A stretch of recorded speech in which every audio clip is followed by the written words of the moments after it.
이민자로 살아가는 우리에게, 우리 자녀들이 특별히 청소년기를 지나면서 한 가지 겪는 어려움이 있는데, 그게 정체성의 혼란입니다. 얼마 전에 브라질 선교사 출신 목사님과 함께 이렇게 이야기를 나누는데 그런 이야기를 하시더라고요. 자녀들이 브라질에서 자랐는데 그 브라질에서는 늘 축구를 하며 자랐다고 합니다. 학교나 동네에서 놀이 자체가 축구밖에 안 한다고 합니다. 여러분 잘 아시잖아요. 축구를 잘하기로 유명한 나라가 브라질인 거. 그 목사님의 자녀들도 그 브라질 축구에 대한 자부심이 그곳에 자라다 보니까 있었다고 합니다. 그래서 제가 이렇게 물었습니다.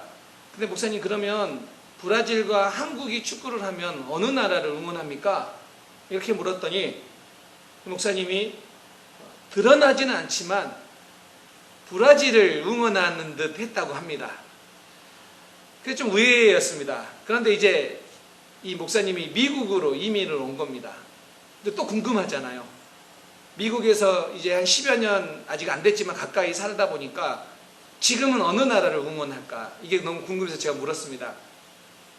미국이냐, 브라질이냐, 한국이냐? 지금은 어느 나라를 응원합니까? 라고 물었더니 지금은 한국을 응원하는 것 같다라고 대답을 하시더라고요. 여러분의 자녀들은 월드컵 때 당연히 한국을 응원할 것 같지만 한국과 미국이 경기를 하면 어느 나라를 응원하는 것 같습니까? 네, 저희 집은 한국입니다.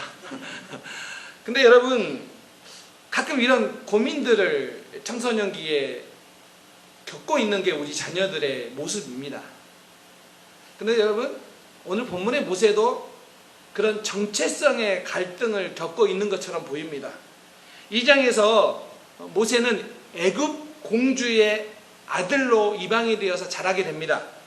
그런데 어느 날 자기 동족 히브리 사람이 애굽 사람에게 학대를 당한 것을 보고 그 애굽 사람을 죽입니다. 그래서 미디안 광야로 도망을 가서 이제 그곳에서 도망자의 삶을 삽니다. 그런데 여러분 생각해 보세요. 왕자로 살다가 순식간에 도망자로 살아가야 되는 삶. 그것도 광야에서 40년이라는 시간을 살아야 됐습니다.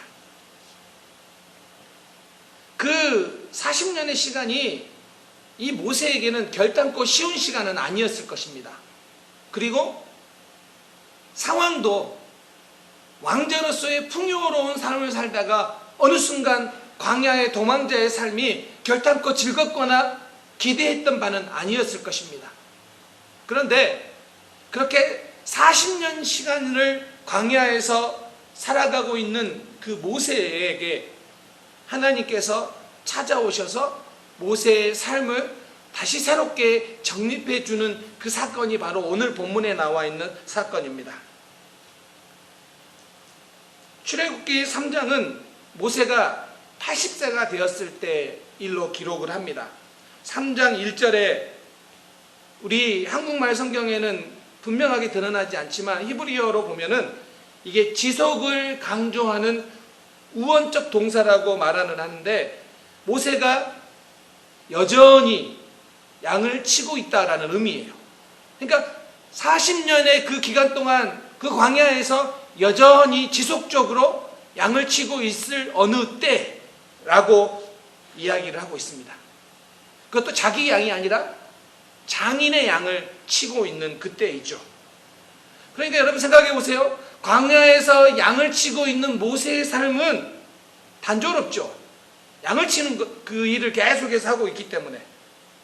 그곳에 그런데 하나님이 찾아오셨다고요. 즉 하나님은 일상이 반복되고 평범하고 단조로운 삶인데 그 삶 속에서 신실하게 살아가는 법을 배우게 하셨고 바로 그곳에 하나님이 모세를 찾아오셨다 이것입니다. 그래서 3장 2절에 보면 여호와의 사자가 떨기나무 가운데로부터 나오는 불꽃 안에서 그에게 나타나십니다. 불꽃 안에서 나타나시는데, 이 불꽃 안에서 나타나신 이것이 하나님의 임재 혹은 하나님의 현현이라고 말을 합니다. 문제는 이런 거죠. 불꽃이 떨기나무에 붙었는데 그 떨기나무가 불에 타서 사라져야 되는데 사라지지 않는 거예요. 그것을 보고 모세가 이 진귀한 광경을 보기 위해 더 가까이 나아갑니다. 그리고 그곳에서 하나님은 모세를 부르십니다. 하나님께서 모세에게 나타나셔서 뭐라고 말씀하시냐면 두 가지를 말씀하세요. 첫 번째는 신발을 벗어라. 왜 신발을 벗으라고 이야기했냐면 그 땅이 거룩한 땅이기 때문이다. 그런데 여러분, 그 땅 자체가 특별한 게 아니에요. 왜 그곳이 거룩한 곳이 되냐면 하나님이 그곳에 나타나셨기 때문에 그 땅이 거룩한 것이에요. 그리고 그곳에서 신발을 벗으라고 이야기합니다. 이 신발을 벗으라는 의미가 어떤 의미냐면 고대 사회에서는 하나님의 거룩하심에 대한 경외의 표현을 이야기할 때 신발을 벗는 거예요. 뿐만 아니라 하나님은 부름받은 자에게도 거룩할 것을 요구하세요. 그래서 지금 거룩하신 하나님 앞에서 모세가 지금까지 살아왔던 삶을 내려놓고 하나님의 부르심에 응답하라는 의미도 포함되어 있다고 봅니다. 그리고 또 한 가지 하나님께서 뭐라고 말씀하시냐면 모세에게 이제 가라라고 말씀하세요. 가서 이스라엘 백성들을 애굽에서 인도해내라. 무슨 이야기일까요? 이제는 사명자의 삶을 살아라 라고 이렇게 말씀을 하신다는 거예요. 그런데 여러분, 80세 된 모세가 지금 애굽으로 다시 들어가서 이스라엘 백성들을 인도해내는 이 이야기가, 이 사명이 달가울까요? 아니면 고민되는 상황일까요? 자, 생각해 보세요. 40년이 지났으니까 애굽에 들어가도 그 전에 자기가 알았던 그 시대 사람들은 이미 죽었거나 아니면 늙었거나 다 사람이 바뀐 상황이라고 봐야 되죠. 뿐만 아니라 40년 전에 모세가 애굽 땅을 나올 때 어떤 일을 하고 나왔습니까? 사람을 죽이고 나왔어요. 애굽 입장에서 보면 살인자인 모세였어요. 그런데 다시 들어가서 그들을 데리고 나와라. 이것이 결단코 반가운 그런 이야기는 아니에요. 그래서 모세가 조금 엉뚱한 질문을 합니다. 11절에 이렇게 이야기합니다. 모세가 하나님께 아뢰되 내가 누구이기에 바로에게 가며 이스라엘 자손을 애굽에서 인도하여 내리까? 가라라고 이야기했더니 모세의 질문이 뭐예요? 내가 누구이기에, 내가 누구입니까? 나의 정체성에 대한 이야기를 하고 있습니다. 이 말은 무슨 뜻이에요? 나는 못할 것 같습니다. 나는 그런 일을 하기에 적합한 인물이 아닙니다. 라는 의미입니다. 왜요? 40년 전에 모세가 이 말을 듣고 나왔어요. 이렇게 이야기를 했죠. 누가 너를 우리를 다스리는 자와 재판관으로 삼았느냐? 네가 누구냐? 이 이야기를 듣고 뛰쳐나와서 광야에 살고 있는데 이제 다시 가라고 하니까 내가 누구이기에 갈 수 있습니까? 이런 상황입니다. 40년 전 모세는 그가 왕궁에 있을 때는 내가 할 수 있다라고 생각했어요. 40세 모세는 내가 할 수 있다. 그런데 40년이라는 시간을 광야에서 보내고 있는 모세는 지금 나는 할 수 없다예요. 여러분, 만약 하나님께서 모세를 사용한다면 40대의 모세가 더 어울립니까? 80세의 모세가 더 어울립니까? 당연한 거 아니겠습니까? 40세에 젊고 능력 있고 자신감도 있는 모세가 하나님 일하기에 훨씬 더 어울리는 사람 아닙니까? 그런데 그때는 하나님이 모세를 광야로 보내더니 이제 80세가 되어서 모세를 불렀다고요. 우리는 다시 한번 여기서 생각을 해봐야 됩니다. 우리는 이렇게 주로 말을 합니다. 내가 더 젊었으면, 내가 더 능력이 있으면, 내가 더 건강했으면 하나님의 일을 더 잘할 것이다. 그런데 지금은 내가 그러지 못한다. 이게 항상 우리의 생각이에요. 그런데 여러분, 곰곰이 생각해 보면 세상에 나가서 여러분 우리가 어떻게 되려고 합니까? 될 수 있는 대로 젊어 보이려고 노력하잖아요. 그래서 요즘은 이런 말까지 나왔어요. 환갑 청년. 60 한갑인데 그 60이 오늘날 시대에 뭐라고요? 청년과 같다고요. 그래서 한갑 청년. 그러니까 여러분 젊은이들 그런 이야기 하면 안 돼요. 누가 젊은입니까? 우리가 젊은이에요. 우리가 젊은이라고요. 저한테 목사님은 40대니까 이렇게 이야기하는 게 아니라 60 청년이라고요. 60 청년, 한갑 청년. 그런데 여러분 교회만 오면 사람들이 이렇게 말을 해요. 이제 내가 나이가 들어서 주의 일을 잘 못하겠어. 그럴 때가 지난 것 같아. 세상에서는 될 수 있는 대로 젊게 보이려고 실제로 그래요. 60 넘으신 분들도 요즘은 50대로 보이는 게 보통이에요. 보통. 그 젊어 보이는 것도 아니고 그냥 보통이에요. 오늘 아내가 저에게 그러더라고요. 나 젊어 보여?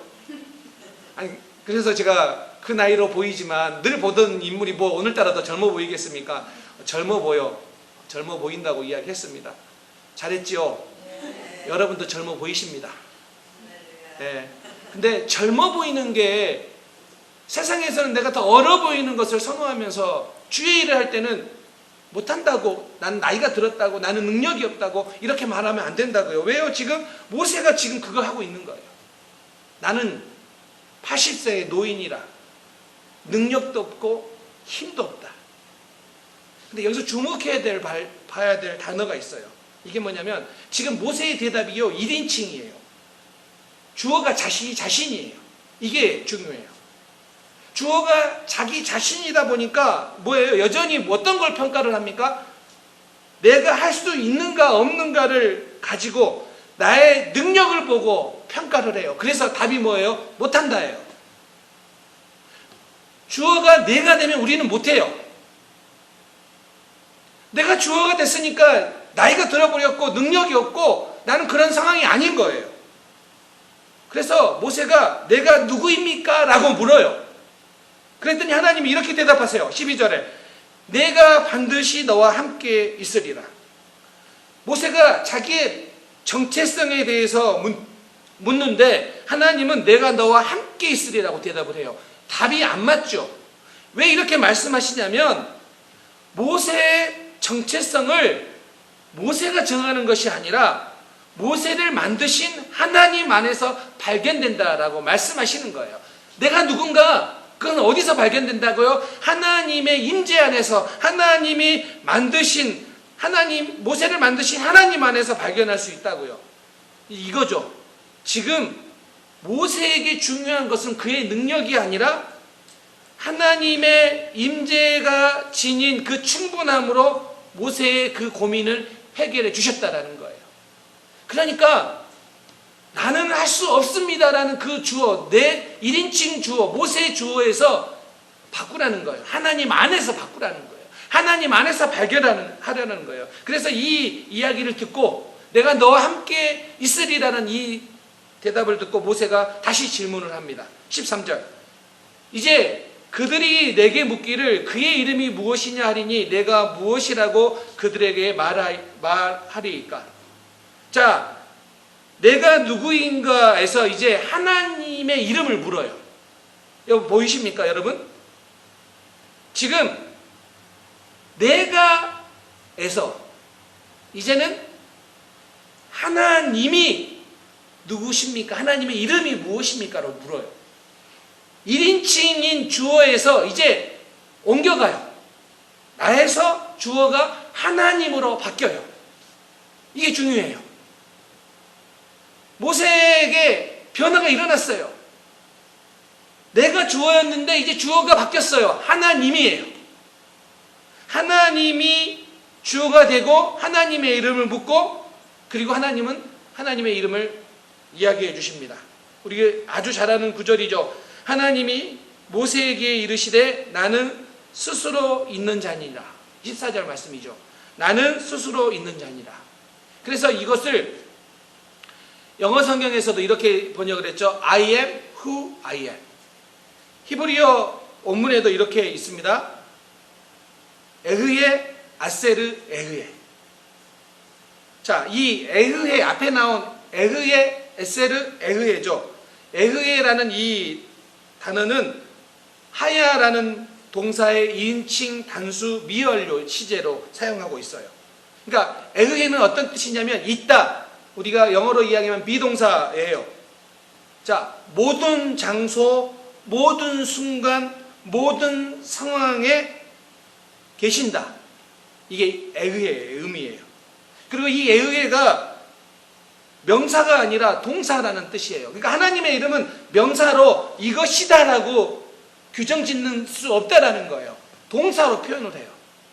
그런데 여기서 동사라고 하는 이유는 뜻은 무슨 뜻이냐면 능동태 동사인데 하나님은 그저 현존하는 있음 이 뜻이 아니에요. 하나님은 그저 있음이 아니라 살아있는 힘이시다라는 뜻이에요. 이게 스스로 있는 자의 의미예요. 그렇기 때문에 우리가 믿는 하나님은 어떤 추상적인 존재로 계심이 아니라 지금도 살아계시고 활동하시는 하나님이시다라는 뜻이에요. 그리고 미완료라는 뜻은 계속적인 상태, 영원부터 영원까지 언제나 존재하시는 분, 이게 에흐예요. 그 다음에 아세르, 이게 관계대명사예요. 여러분 시험 보지 않아요. 얼굴 너무 심각하게 하지 마세요. 에세르 비동사, 에흐의 비동사, 아세르 관계대명사, 에흐예. 그러니까 이 에흐예가 두 개 나오고 중간에 관계대명사가 끼어 있습니다. 그런데 여러분 이 에흐예가 두 번 나오기 때문에 다양한 번역이 돼요. 그래서 가장 일반적인 번역이 영어 번역으로 I am who I am 이라고 번역을 했는데 우리말로 직설적으로 풀어내면 나는 나다예요. 유행어가 아니라 나는 나다 이 의미예요. 그래서 이것을 우리말 성경으로는 나는 스스로 있는 자로 번역을 했습니다. 대문자로 이렇게 표현할 수 있죠. I am.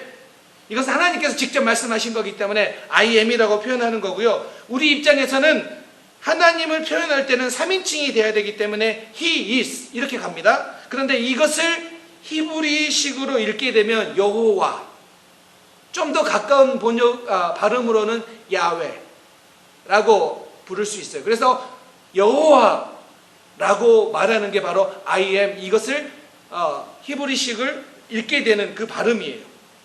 그런데 여러분 여기서 중요한 게 그거예요. 하나님께서 모세에게 나 관점에서 볼 때 할 수 없다라는 모세에게 내가 너와 함께 하겠다. 에흐예. 내가 너와 함께 하겠다라는 의미죠. 그리고 나서 모세에게 하나님의 이름을 가르쳐 주는데 나는 스스로 있는 자는 그냥 이름을 가르쳐 주는 정도가 아니에요. 무엇을 이야기하고 있냐면 어떤 상황이든지 그곳에 있을 것이며 어떤 상황이든지 그것이 필요한 모든 것들을 할 수 있는 분이 바로 하나님이다. 이게 스스로 있는 자라는 의미예요. 여기서 중요한 것은 이런 의미예요. 하나님은 아브라함에게 한 약속을 성취하기 위해 모세를 보내지만 네가 하는 것이 아니라 내가 하는 것이다. 아멘입니까? 우리 하나님은 우리를 보내지만 네가 하는 것이 아니라 내가 하는 것이다. 이 의미로 내가 너와 함께 하겠다. 나는 스스로 있는 자이다. 여호와, 이 의미를, 이 이름을 우리에게 주신 거예요. 그렇기 때문에 지금 모세가 해야 되는 것은 무엇이냐면 내 능력이 이것을 할 수 있느냐 없느냐를 보는 그 판단하는 게 아니에요. 이것은 잘못된 판단이에요. 이게 1인칭이에요. 1인칭의 문제예요. 이게 주어가 자기 자신이 되어 있기 때문에 문제예요. 하나님은 자존하신 하나님이고 전능하신 하나님이기 때문에 하나님이 우리를 보내실 때는 그것을 하나님이 우리를 통해 이루신다. 이것을 믿어라. 이렇게 우리에게 말씀하고 있습니다. 그렇기 때문에 지금 모세가 봐야 될 중요한 게 있어요. 내가 할 수 있는가를 봐서는 안 돼요. 지금의 상황이 내가 그것을 할 수 있는 능력이 나에게 있는가 없는가를 봐서는 안 된다는 거예요. 이게 1인칭의 고민이에요. 내가 주어가 됐을 때 고민이 이거예요. 나는 그것을 할 수 있는가 없는가. 이게 핵심이 아니라 이것은 내가 내려놔야 되고 내가 버려야 될 지점이에요. 대신 모세가 해야 될 지점이 뭐냐면 하나님께서 절대자이심을 믿는 거예요. 그것을 붙잡는 거예요. 절대자이신 하나님을 붙잡기 위해서 뭐 해야 됩니까? 내가 주어가 되는 것을 내려놔야 돼요. 내 자신을 내려놔야지 우리의 주권자 되신 하나님을 붙잡을 수 있어요. 이것이 하나님께서 모세에게 요구하고 계신 거예요. 그렇기 때문에 여러분, 우리의 삶은 하나님께서 불꽃 가운데 임하셔서 신발을 벗어라, 하나님의 임재하심을 경험하는 그 임재를 경험하는 것도 너무너무 중요하고 하나님 안에서 내가 누구인지를 발견하는 것도 참 중요해요. 그러나 그것만 발견해서는 안 되고 하나님께서 가라, 내가 너와 함께 하겠다, 너가 이 하나님을, 우리가 하나님의 이름을 붙잡고 나갈 때 우리에게 주신 사명을 우리가 감당할 수 있다라는 이 사실을 믿고 우리의 사명으로 연결돼야 돼요. 이게 중요해요. 그러니까 우리가 하나님을 믿는다는 것은 그냥 그 이름을 내가 알고 있다가 아니에요. 하나님이 우리를 부르셨고 그 부르심에 응답하겠다라는 고백이 있어야 된다라는 거예요. 우리는 그런 의미에서 우리 모두는 예수님의 제자이고 사명자입니다. 우리가 오늘 찬양했잖아요. 그것이 우리의 고백이에요. 우리의 정체성이에요. 우리는 하나님의 자녀이고 하나님은 그 자녀를 통하여 하나님의 일을 이루세요. 우리가 바로 그렇게 그 일에 쓰임받는 성도고 교회라는 뜻이에요. 그런데 여러분, 정말 중요한 것은 사명자는 그렇기 때문에 얼마나 내가 많은 인컴을 가지고 있느냐, 내가 얼마나 좋은 집에서 사냐, 내가 얼마나 좋은 차를 타고 있느냐로 평가하는 것은 사명자에게 부끄러운 일이에요. 그걸로 우리를 평가하면 안 돼요. 모세가 나의 능력을 가지고 평가하기 때문에 뭐예요? 나는 못한다예요. 나는 할 수 없다예요. 사명자는 그걸로 평가하는 게 아니에요. 오늘 우리가 사명자로 불러서 우리에게 요청하신 것은 무엇이냐면 우리의 가진 것을 자랑하라는 것이 아니에요. 하나님 나라를 세우는 동역자로 우리를 부르셨다라는 그 사실을 깨닫고 살아가라는 거예요. 이게 사명자에게서 중요해요.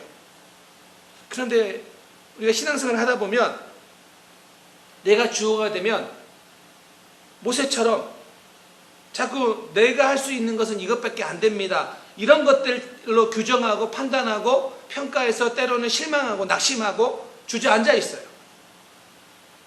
그래서 사명을 잃어버리면요, 자꾸 우리는 시시한 것 때문에 마음이 상하기도 하고 하찮은 것 때문에 싸우기도 하고 아무것도 아닌 것 때문에 마음을 빼앗겨서 우리가 이 땅을 살아가는데 사명자가 아니라 오히려 불평불만을 가지고 살아가는 일들이 너무 많이 일어난다는 거예요.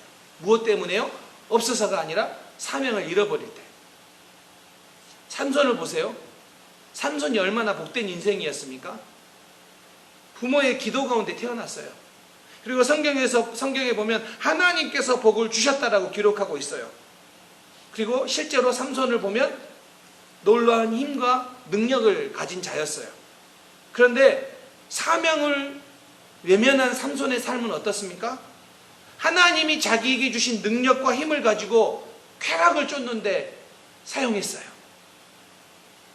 이게 사명을 잃어버린 자에게 나타나는 모습 아니겠습니까?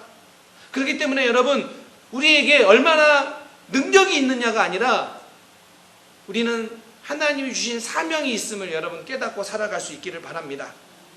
지난주에 제가 설교 시간에 존스턴 선교사님 소식을 전했더니 그 이야기를 드렸잖아요. 새 시스터가 존스턴 선교사님 집에 와서 머무르고 그 부모들은 지금 우크라이나에서 전쟁 중에 있다라는 이야기를 했어요. 그리고 났더니 어떤 성도님 한 분이 그 선교사님에게 그 아이들을 케어하기 위해서 그들을 먹여야 되는데 좀 선교비를 보내고 싶다고 해서 저에게 선교비를 주셨습니다. 그리고 저도 이제 기도하면서 또 어떻게 우리가 이 일에 동참할 수 있을까라고 생각을 하고 있는데 그저께 다시 연락이 왔어요. 선교사님이 지금 우크라이나에서 나온 피난민 8가정을 더 받아야 되는 상황에 있다고, 계획에 있다고. 그래서 기도해 달라고, 어떻게 해야 될지. 8가정이요. 그리고 제가 말씀드렸던 것처럼 폴란드 국경으로 가가지고 거기에 수많은 아이들을 만나야 되는 그 사역들을 지금 진행 중에 있다고 했습니다. 저는 이 일에 우리가 함께 동참하기를 원합니다. 이유는 한 가지예요. 하나님 나라를 위해 부름받은 우리이기 때문이에요. 크고 작고는 상관이 없어요. 동참하는 거예요. 그리고 그 일은 누가 하시는 거예요? 하나님이 하시는 거예요. 우리가 할 수 있는 게 이것밖에 안 되는데요. 그게 중요한 게 아니라 우리가 하는 게 아니라 하나님이 하시기 때문에 우리가 기도와 함께 나가는 거예요. 여러분 꼭 이 일을 위해서 기도해 주시기 바랍니다. 이것이 하나님 나라를 위해 사명자로 살아가는 우리가 감당해야 될 부분이에요. 여러분 지금 모세의 삶을 보십시오. 그런 사명자로 살았기 때문에 모세의 삶의 중요한 것은 뭐냐면 자기 자신을 드러내는 것이 아니라 하나님을 붙잡고 하나님을 드러내야 되는 삶을 살아야 됐어요. 민수기 20장에 보면 아주 좋은 예가 나오는데 이스라엘 백성들이 신광야에 도착했을 때 물이 없어서 불평을 합니다.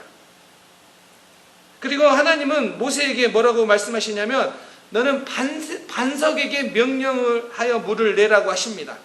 그런데 모세와 아론이 반석에게 명령을 하지 않고 반석을 2번 칩니다. 화가 난 거죠. 짜증이 난 거죠.